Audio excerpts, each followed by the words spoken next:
La historia de Nastenka.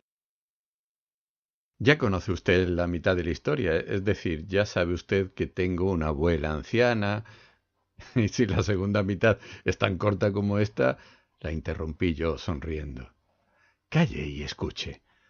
Antes que nada vamos a poner la condición de no interrumpir, porque de lo contrario me equivocaré. Bueno, pues escuche atentamente. Yo tengo una abuela anciana. Vivo con ella desde que era muy niña porque mis padres murieron. Hay que tener en cuenta que antes la abuela vivía mejor, pues hasta hoy recuerda días mejores. Ella fue quien me enseñó francés y después me buscó un profesor particular. Cuando yo tenía 15 años, pues ahora tengo 17, terminaron mis estudios. Y en ese tiempo fue cuando hice algunas travesuras. Lo que hice no se lo voy a contar, pero es suficiente con que le diga que no fue nada grave. Entonces, una mañana me llamó la abuela y me dijo que como estaba ciega no podía vigilarme. Cogió entonces un imperdible y prendió su vestido al mío, diciendo que así es como viviríamos siempre, si yo, claro está, no sentaba la cabeza. En una palabra, al principio no podía apartarme de ella de ninguna de las maneras. Tenía que hacerlo todo junto a la abuela, trabajar, leer, estudiar. Una vez se me ocurrió hacer un truco y convencí a Fiocla para que se sentara en mi lugar. Fiocla es nuestra criada y está sorda. Se sentó en mi lugar. Durante ese rato, la abuela se quedó dormida en su sillón y yo me fui a casa de una amiga que no vive lejos. Pero la cosa terminó mal. La abuela se despertó cuando yo no había regresado aún y preguntó algo pensando que yo estaba quieta sentada en mi sitio. Fiocla, al ver que la abuela la preguntaba y ella que no oía lo que le decía, sin saber qué hacer, desabrochó el imperdible y salió corriendo. Llegado a este punto, Nastenka se calló y se echó a reír. Yo me reí con ella, pero ella al instante se detuvo. Escuche, usted no se ría de la abuela. Yo me río porque me hace gracia. Pero ¿qué se puede hacer cuando la abuela es así? Pero yo, a pesar de todo, la quiero un poco. Y bien, entonces recibí mi merecido.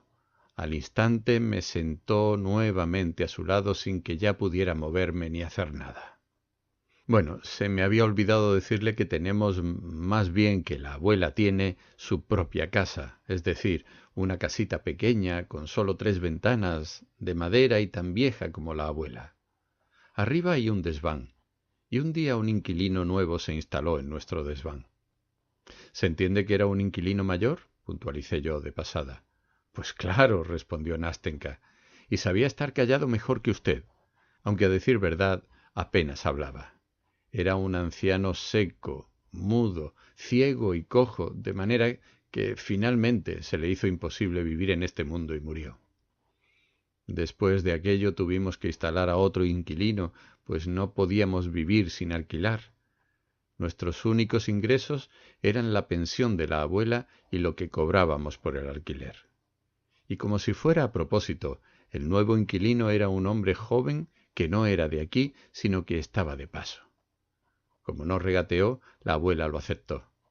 Después me preguntó, ¿qué, Nastenka, es joven nuestro inquilino? No quise mentirle y dije, bueno, abuela, no es del todo joven, pero tampoco parece viejo. Bueno, ¿y tiene buen aspecto?, preguntó la abuela. Tampoco quise mentirle. Sí, tiene buen aspecto, abuela. Y la abuela me dijo, ¡ay, qué castigo! Te lo digo, nieta, para que no le mires a la cara. Vaya tiempos que corren. Hay que ver, un inquilino tan insignificante y tiene que tener buen aspecto. Eso no pasaba en mis tiempos. La abuela lo relacionaba todo con sus tiempos. En sus tiempos ella era más joven, el sol calentaba más, las ciruelas no se ponían tan pronto ácidas, y todo lo relacionaba con sus tiempos mozos. Y he aquí que estoy yo sentada y pensando, ¿por qué la abuela me hace esas preguntas, que si el inquilino tiene buen aspecto, que si es joven? Pero eso solo lo pensé un momento, y continué sentada contando los puntos y haciendo calceta, olvidándome después de ello por completo. Un día por la mañana vino a vernos el nuevo inquilino para recordarnos que habíamos prometido empapelarle la habitación. Una palabra siguió a la otra y como la abuela es charlatana me dice: «Ve, Nastenka, a mi dormitorio y tráeme las cuentas». Yo me levanté deprisa y sin saber por qué me sonrojé toda, olvidándoseme además que estaba sentada y prendida con un imperdible. En lugar de desabrochar despacito el imperdible para que el inquilino no se percatara, di un tirón tan fuerte que arrastré el sillón de la abuela. Al darme cuenta de que ahora el inquilino lo sabía todo sobre mí, me sonrojé, me quedé clavada en el sitio y de pronto rompí a llorar. Sentí en aquellos momentos tanta vergüenza y amargura que quería morirme. Y la abuela gritó: «¿Qué haces quedándote ahí parada?». Y yo lloraba aún más. Al ver el inquilino que estaba abochornada delante de él, hizo una reverencia y se marchó. Desde entonces, cuando oía un ruido en el zaguán, me quedaba paralizada. «Ya está», pensaba yo, «ya viene el inquilino», y por si acaso desabrochaba despacito el imperdible. Pero no era él, no venía. Pasaron 2 semanas. El inquilino nos envió un recado a través de Fiocla en que decía que tenía muchos libros en francés que eran muy buenos y que podíamos leerlos, que si no le gustaría a la abuela que yo se los leyera para no aburrirse. La abuela aceptó agradecida, pero no paró de preguntar si eran libros morales. En caso de que no lo sean, tú, Nastenka, no debes leerlos, pues aprenderías cosas malas. ¿Y qué puedo aprender, abuela? ¿Qué es lo que dicen? Ah, me dijo, escriben cómo los jóvenes seducen a las muchachas y bajo el pretexto de casarse con ellas, se las llevan de la casa paterna para después abandonar a las pobres muchachas a la voluntad de Dios, que se pierden de la manera más lamentable. Yo, dijo la abuela, he leído muchos de esos libros y todo está tan maravillosamente expresado que te pasas la noche leyéndolos en silencio. Así que tú, dijo Nastenka, ten cuidado, no los leas. ¿Y qué libros ha traído?, preguntó la abuela. Todos son novelas de Walter Scott, abuela. Las novelas de Walter Scott. Bueno, ¿y no habrá en ellas algún truco? Mira a ver si no habrá introducido él dentro alguna notita de amor. No, abuela, le dije, no hay ninguna nota. Mira debajo de la encuadernación. A veces ellos las introducen allí, entre medias, los muy tunantes. No, abuela, tampoco hay nada debajo de la encuadernación. Bueno, está bien. De modo que nos pusimos a leer a Walter Scott y en cosa de un mes nos leímos casi la mitad de los libros. Después él continuó enviándonos más. Nos mandó la obra de Pushkin, de modo que yo ya no podía vivir sin libros y dejé de pensar en casarme con un príncipe chino. Así transcurrían las cosas cuando un día me crucé en la escalera con nuestro inquilino. La abuela me había mandado hacer un recado. Él se detuvo, yo me sonrojé toda y él también, pero se echó a reír. Me saludó y preguntó por la salud de la abuela y me dijo: «¿Y bien, ha leído usted los libros?». Y yo le respondí: «Los he leído». «¿Y cuál le ha gustado más?». Y yo le dije: «Ivanhoe y Pushkin son los que más me han gustado». Con esto concluyó aquella vez la conversación. Al cabo de una semana de nuevo me topé con él en la escalera. En aquella ocasión no iba a hacer ningún recado de la abuela, sino que era yo quien necesitaba algo. Eran cerca de las 3 y el inquilino volvía a esa hora a casa. «Hola», me dijo, y yo le respondí: «Hola». «¿Y qué?», me dijo, «¿no se aburre usted de estar todo el día sentada junto a la abuela?». Cuando me preguntó aquello, no sé por qué me ruboricé toda. Me avergoncé y me sentí ofendida, seguramente al pensar que ella era un tema que estaba en boca de todos. Estuve a punto de no responderle y marcharme, pero no tuve fuerzas. «Escuche», me dijo, «si usted es una buena muchacha. Disculpe que le hable en este tono, pero le aseguro que deseo su bien más que su abuela. ¿No tiene usted ninguna amiga a la que pudiera visitar?». Le respondí que no tenía ninguna, que tuve una, Mashenka, pero que se había marchado a vivir a Peskov. «Escuche», me dijo él, «¿quiere venir conmigo al teatro?». «¿Al teatro? Pero ¿y la abuela?». «Pues márchese usted despacito de su lado». No, le dije, no quiero engañar a la abuela. Adiós. Bueno, pues adiós, respondió él, y no dijo más. Pero después de la comida vino a vernos. Se sentó y estuvo largo rato hablando con la abuela, preguntando si salía a alguna parte, si tenía conocidos, y de pronto dijo: «Pues hoy he sacado un palco para la ópera. Representan El Barbero de Sevilla. Unos conocidos querían ir a verlo, pero después desistieron y me he quedado con una entrada en la mano». «El Barbero de Sevilla», exclamó la abuela. «¿Y es el mismo barbero que representaban en mis tiempos?» «Sí, el mismo», dijo él mirándome. «¿Lo conoce?» Yo ya lo había comprendido todo. Me sonrojé y el corazón me saltaba por la espera. «¿Cómo no iba a conocerlo?», respondió la abuela. «En mis tiempos yo misma representé el papel de Rosina en un teatro casero». «¿Y no querría ir hoy?», dijo el inquilino. «La entrada que tengo se perdería en vano». «Pues sí, vayamos», dijo la abuela. «¿Por qué no habíamos de ir? Pero resulta que mi Nástenka nunca ha estado en el teatro». Dios mío, qué alegría. Al momento nos pusimos en marcha, nos arreglamos y partimos al teatro. La abuela, aunque estuviera ciega, deseaba oír música, pero aparte de eso es buena, pues lo que más quería era agradarme a mí, porque por nuestra cuenta nosotras nunca nos habríamos decidido a ir. No le voy a contar la impresión que me causó El Barbero de Sevilla, solo que durante toda la tarde nuestro inquilino me miraba de un modo tan agradable, se dirigía a mí en un tono tan cortés, que enseguida comprendí que por la mañana me pondría a prueba proponiéndome que me fuera sola con él al teatro. Bueno, qué alegría. Me fui a dormir tan orgullosa, tan alegre, y el corazón me latía con tanta fuerza que hasta tuve un poco de fiebre y me pasé toda la noche delirando con El Barbero de Sevilla. Yo creí que después de aquello el inquilino vendría a vernos más a menudo, pero no lo hizo. Casi dejó de visitarnos. Como máximo un par de veces al mes y solo para invitarnos al teatro. Fuimos al teatro 2 veces más, solo que yo no estaba contenta.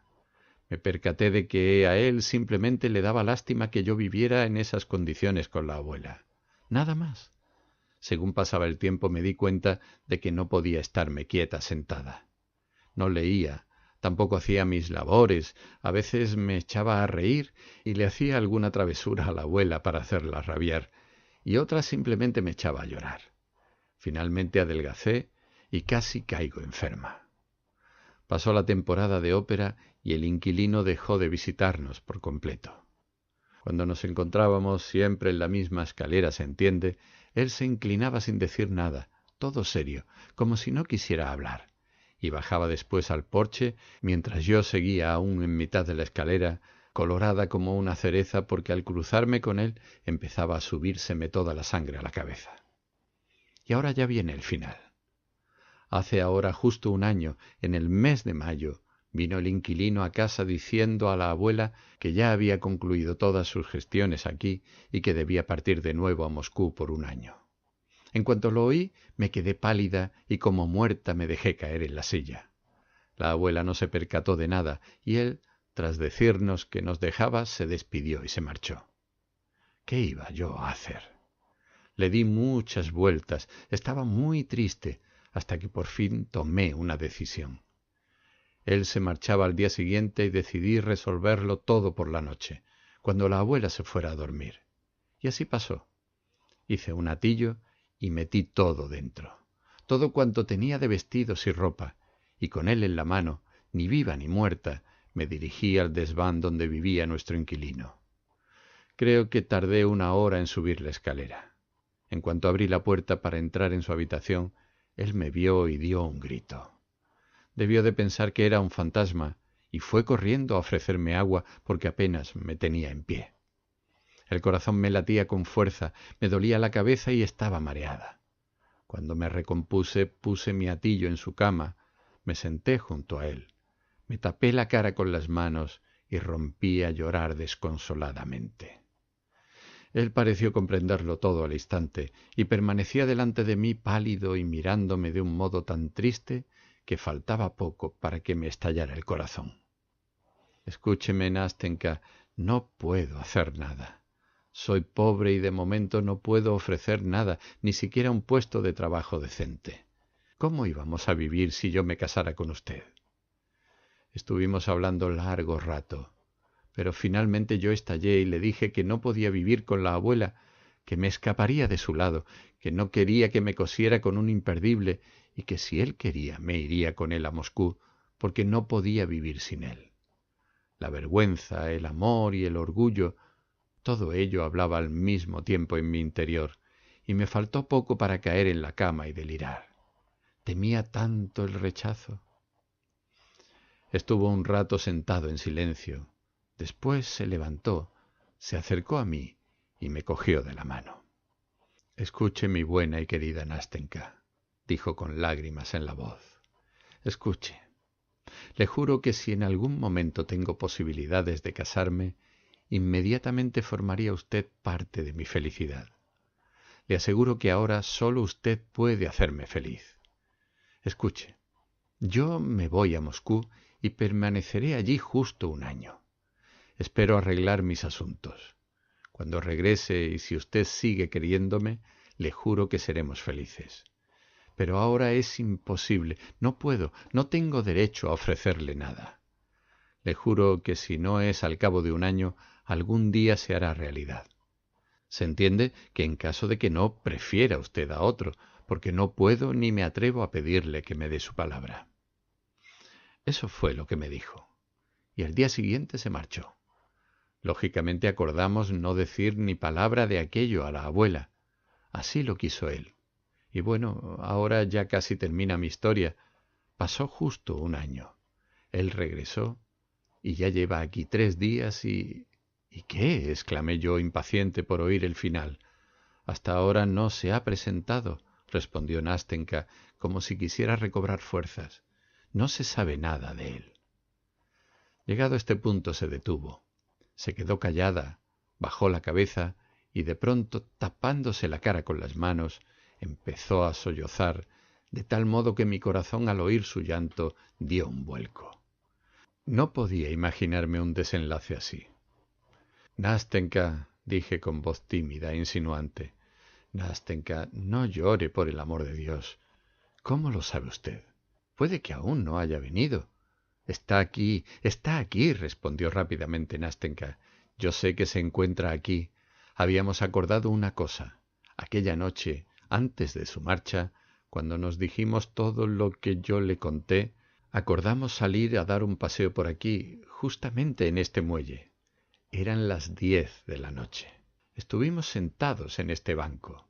Yo ya no lloraba, me deleitaba escuchándole. Me dijo que en cuanto regresara vendría a nuestra casa, y si yo no lo rechazaba, le contaríamos todo a la abuela. Ahora ha regresado, lo sé, pero no viene. Y de nuevo se echó a llorar. «Dios mío, ¿acaso no hay forma de ayudarla?», exclamé yo, saltando del banco verdaderamente desesperado. «Dígame, Nastenka, ¿y no podría yo ir a verle?» «¿Acaso es posible?», dijo ella levantando de pronto la cabeza. «No, claro que no», señalé yo, ocurriéndoseme de repente. «Pero mire, escríbale una carta». «No, de ninguna de las maneras. No lo puedo hacer», respondió ella decididamente, pero ya con la cabeza gacha y sin mirarme. «¿Cómo que no puede? ¿Por qué es imposible?», continué yo aferrándome a mi idea.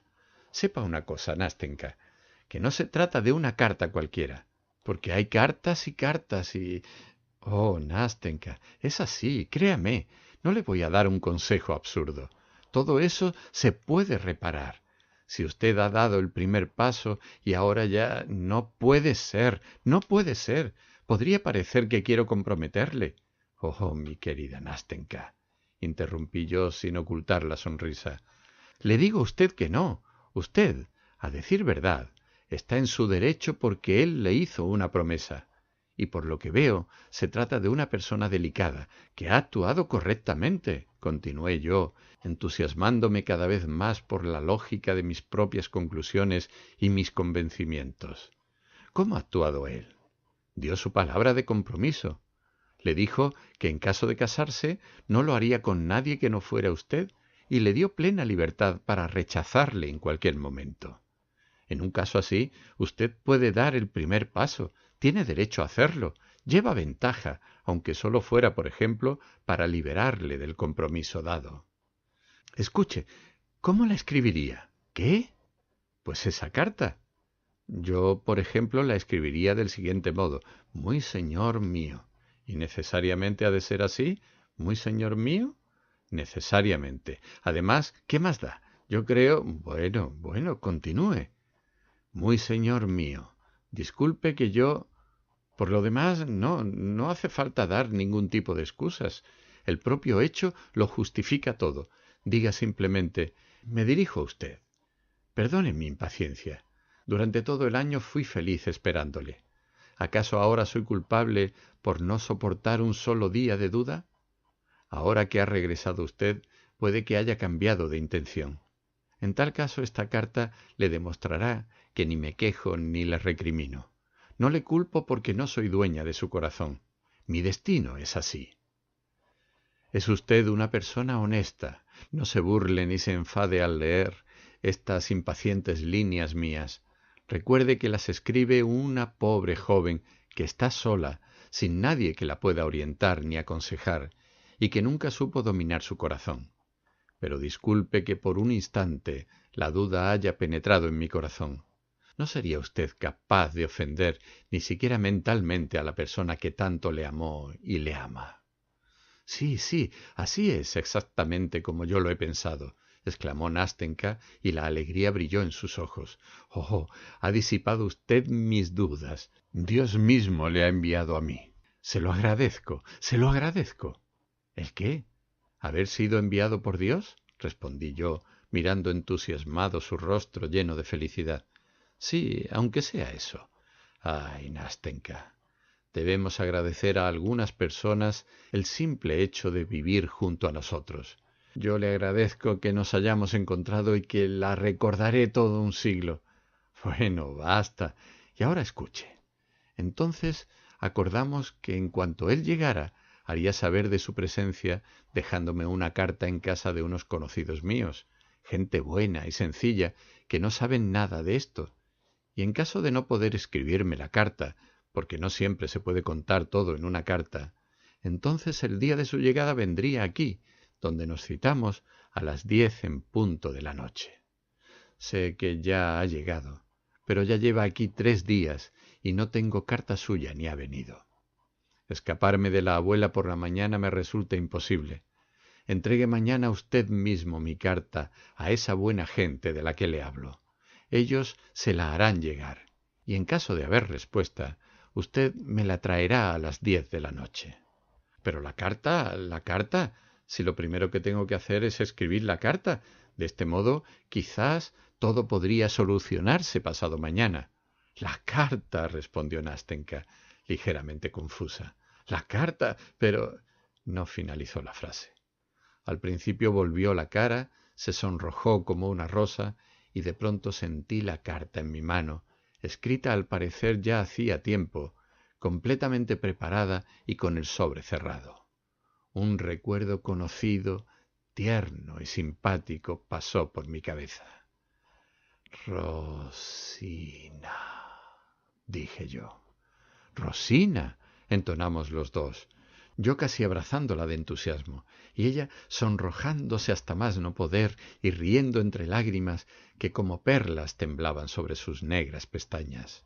Bueno, basta. Ahora adiós, dijo ella deprisa. Aquí tiene usted la carta y la dirección donde debe llevarla. Adiós. Hasta la vista. Hasta mañana. Me apretó con fuerza las dos manos. Hizo un ademán con la cabeza y como una flecha desapareció en su callejuela. Permanecí un largo rato en el sitio, acompañándola con la vista. Hasta mañana. Hasta mañana. Se me pasó por la cabeza cuando hubo desaparecido.